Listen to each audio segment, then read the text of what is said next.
Hello everyone, कैसे हैं आप लोग।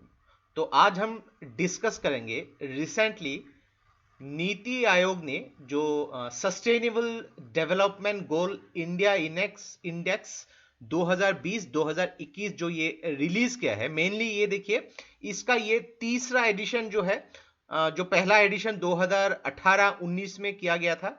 तो उसके बाद यहाँ पे कैसी कैसी डेवलपमेंट हुई है, कौन सी स्टेट जो है फ्रंट रनर पे है, कौन सी स्टेट्स में एकदम निचले पायदान पे है। तो यहाँ पे इसके इंपॉर्टेंस के बारे में डिस्कस करेंगे और बहुत ही इसके जो इंटरनल फैक्ट्स जो है इसके बारे में भी डिस्कस करेंगे। तो देखिए, फ्रॉम सोशल डेवलपमेंट हो, from Indian economy point of view के हिसाब से बहुत ही इंपॉर्टेंट वीडियो होने वाली है। तो इस वीडियो को एंड तक बिल्कुल देखते रहेगा। और इससे पहले अगर आप लोगों ने हमारे चैनल को अब तक सब्सक्राइब नहीं किया है तो उसको प्लीज सब्सक्राइब कर लीजिए, ताकि आने वाले ऐसे ही वीडियोस के नोटिफिकेशन इसी तरह आपको मिलते रहे।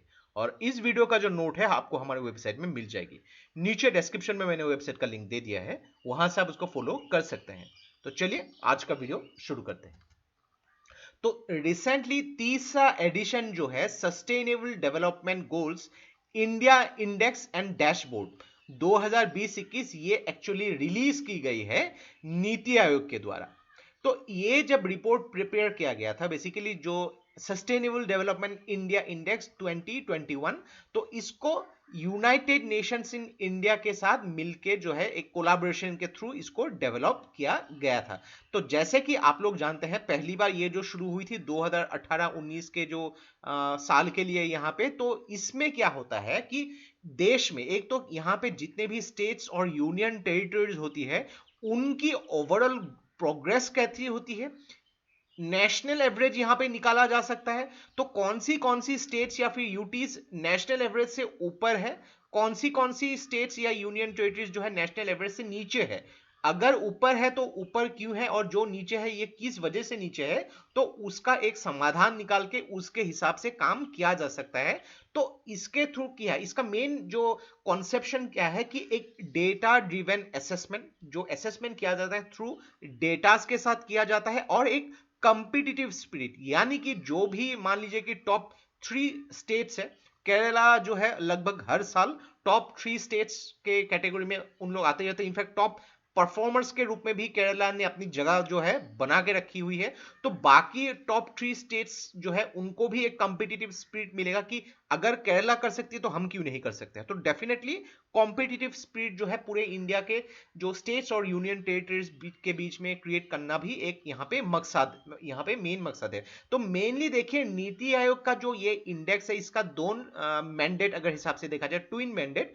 तो पहला जो है adoption and monitoring of sustainable development goals in the country, क्योंकि देखा जाए कि 2030 तक यूनाइटेड नेशंस के जो भी 17 जो है मेन गोल्स है, उसको यहाँ पे अवेयरनेस करके उसको कैसे अचीव किया जाए, वो एक मेन जो ऑब्जेक्टिव है। और दूसरा ऑब्जेक्टिव है कॉम्पिटिटिव और cooperative federalism among states and union territories. एक तो कॉम्पिटिटिव फेडरलिज्म के बारे में हम लोगों ने डिस्कस कर लिया है। कोऑपरेटिव फेडरलिज्म, जैसे कि अगर आप देखें कि कोऑपरेटिव सिचुएशन में, अगर सिस्टम में आप काम करते हैं, तो आपको कुछ बेंचमार्क टारगेट दिए जाते हैं कि आपको वो अचीव करनी पड़ेगी। तो ये जो है वही सिस्टम है कि उस सिस्टम से एक स्टेट जो है अपने आप को इंप्रूव करने की कोशिश की जाएगी। तो अगर यहाँ पे मेन अगर मेथोडोलॉजी, तो डेफिनेटली आप लोग ये जानते ही होंगे। तो यहाँ पे क्या होता है कि मेनली इंडिया के जो सस्टेनेबल डेवलपमेंट गोल्स के हिसाब से 16 मेन पॉइंट्स को यहाँ पे मद्देनजर रखा जाता है हर स्टेट्स या फिर यूनियन टेरिटरीज के लिए। तो यहाँ पे सबसे कम स्कोर जो है 0 और सबसे ज्यादा स्कोर 100 होता है। और अगर बात करेंगे किसी भी स्टेट या फिर यूनियन टेरिटरीज ने अगर 100 स्कोर कर लिया तो हाईएस्ट स्कोर होता है, और अगर 0 कर लिया तो लोएस्ट। तो ये जो है 2030 तक किस रूप से इसको अचीव किया जाएगा, उसका ही एक यहाँ पे प्रोसेस है। उस प्रोसेस को ही यहाँ पे अलग अलग जो कैटेगरीज में क्लासिफाई किया जाता है। 4 मेन कैटेगरीज होती है। तो एस्पिरेंट कैटेगरी, जिस स्टेट ने 0 से लेके 49 स्कोर किया तो वो एस्पिरेंट कैटेगरी में रहेगा। कोई भी स्टेट अगर यहाँ पे 50 से लेके 64 तक, वेरी इंपॉर्टेंट, देखिए ये कैटेगरी भी आपको कभी कभी पूछे जा सकते हैं, 50 से लेके 64 तक ये परफॉर्मर कैटेगरी।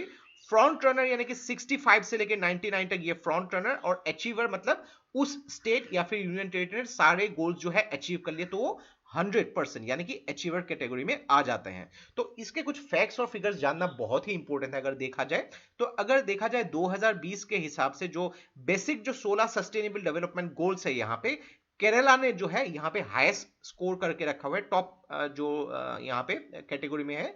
तो यहाँ पे अलग अलग स्टेट्स के आप देख सकते हैं, जितना ही यहाँ पे रेडिश कलर होगा उतना ही उस स्टेट के जो है यहाँ पे अगर टोटल मार्क्स अगर भी बोल दूं, टोटल जो मार्क्स यहाँ पे बहुत ही कम होगा। जितने ही यहाँ पे रेडिश कलर से आके ऑरेंज होके येलो होके ग्रीनिश कलर में आ रहा है, उतना ही आप देख सकते हैं कि उस स्टेट्स की यहाँ पे जो है मेनली अच्छी रैंकिंग है।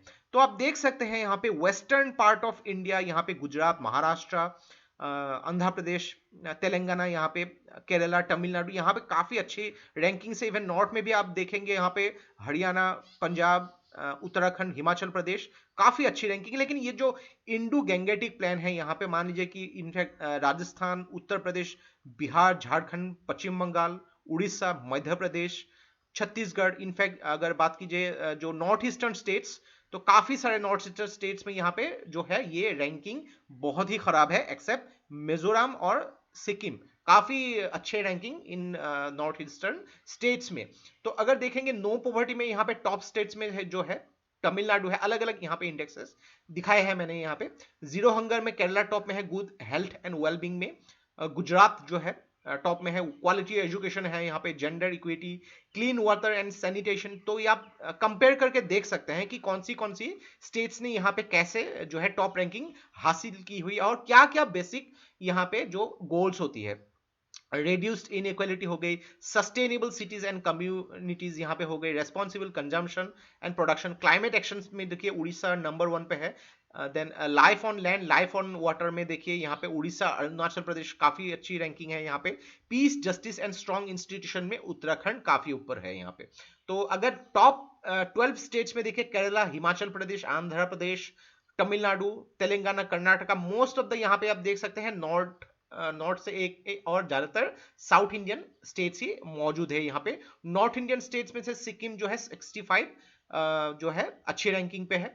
और अगर बात करेंगे बॉटम 5 स्टेट्स में से सबसे जो नीचे जो है बिहार, देन झारखंड, अरुणाचल प्रदेश, मेघालय, उत्तर प्रदेश, आसाम। तो मेनली यहाँ पे आप देख सकते हैं कि ईस्टर्न या फिर नॉर्थ ईस्टर्न स्टेट्स में यहाँ पे ये रैंकिंग जो है काफी पिछड़े हुए स्टेट्स में से आती है इंडिया में। तो इसको कैसे सुधारा जा सकता है, उसके हिसाब से यहाँ पे नेशनल प्लानिंग या फिर इंडिविजुअली स्टेट लेवल प्लानिंग किया जा सकता है। और दूसरा, अगर हम लोग मान लीजिए कि बिहार अगर यहाँ पे कंपेयर करें अपने आप को केरला में, कौन सी यहाँ पे पैरामीटर्स में पीछे है, केरला ने कौन सी चीजें यहाँ पे क्या है जो बिहार अब तक हासिल नहीं कर पा रही है। तो मेन इसका मकसद यही होता है।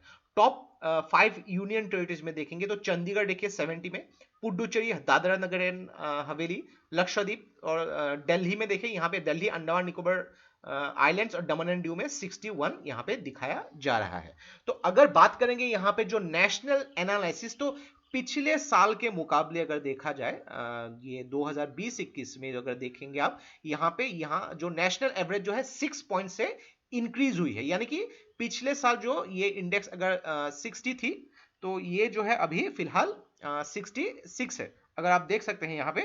तो मेनली यहाँ पे अगर देखेंगे जो कुछ स्टेट्स जो है यहाँ पे कोई भी स्टेट जो है यहाँ पे एस्पिरेंट कैटेगरी में नहीं है, यानी कि 0 से 49 मार्क्स किसी भी स्टेट्स को नहीं मिले हैं, सभी को मोर देन 49 मिले हैं।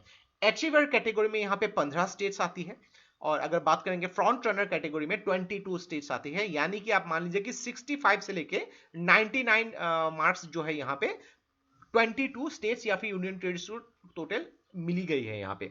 और अब बात करेंगे अगर इंप्रूवमेंट कौन सी सेक्टर में हुई है, तो मेनली क्लीन एनर्जी देख लीजिए आप। क्लीन एनर्जी जो है यहाँ पे जो रिन्यूएबल एनर्जी सोर्सेस कितनी काम इंडिया यहाँ पे कर रही है। अर्बन डेवलपमेंट, हेल्थ जो है ये 2020-21 के साल में काफी ज्यादा डेवलपमेंट हुई, लेकिन कुछ ऐसे भी सेक्टर्स है काफी डिक्लाइन हुई है अगर नेशनल एवरेज के हिसाब से भी देखा जाए तो। इंडस्ट्री, इनोवेशन एंड इंफ्रास्ट्रक्चर में देख लीजिए आप, decent work and economic growth में काफी डिक्लाइन हुई है। तो ये सेक्टर जो है आप इंडिविजुअली नेशनल एवरेज के तौर पे भी देखा जा सकता है या फिर स्टेट्स के हिसाब से भी देखा जा सकता है। तो ये पता लगा जा सकता है कि नेशनल एवरेज अगर डिक्लाइन हुई है, क्यों डिक्लाइन हुई है, कौन सी स्टेट्स में यहाँ पे डिक्लाइन हुई है, अगर किसी स्टेट्स ने यहाँ पे राइज किया है तो क्यों राइज किया है, और जो भी स्टेट्स में यहाँ पे अगर देखेंगे नेशनल एवरेज के हिसाब से अगर इंप्रूवमेंट हुई है तो क्यों इंप्रूवमेंट हुई है, और जो भी स्टेट्स यहाँ पे जो अगर नेशनल एवरेज में इंप्रूवमेंट हुई है और पर्टिकुलर कुछ ही स्टेट्स या यूनियन टेरिटरीज में उसका डिक्लाइन हुई तो क्यों डिक्लाइन हुई है, तो उसको एनालाइज करके उसको सुधारा जा सकता है, जिसी का मेन मकसद जो है नीति आयोग ने यहाँ पे डिजाइन किया है। तो ये था हम लोग का complete analysis regarding the sustainable development goal India index 2020-21। हर पहलू में इसमें ध्यान देकर इसको डिस्कस करने की कोशिश की है। किसी भी एंगल से आपको एग्जाम्स में जो है प्रश्न पूछे जा सकते हैं, चाहे वो प्रीलिम्स में हो या फिर मेंस के एंगल से हिसाब से हो। तो आशा करते हैं इससे आपको बहुत कुछ चीजें सीखने को मिला होगा, और ये वीडियो अगर आप लोग को अच्छा लगे इसको प्लीज लाइक कीजिए, इसको सब्सक्राइब कीजिए, इसको शेयर कर दीजिए, क्योंकि ऐसे वीडियो बनाने के लिए हम लोग को बहुत ज्यादा मेहनत और रिसर्च की जरूरत होती है, और आप लोग का सपोर्ट हम लोग को बहुत ज्यादा इंस्पायर करता है और भी हार्ड वर्क करने के लिए। तो आज के लिए बस इतना ही, देखते रहिए study rise, take care, thank you and Jai Hind.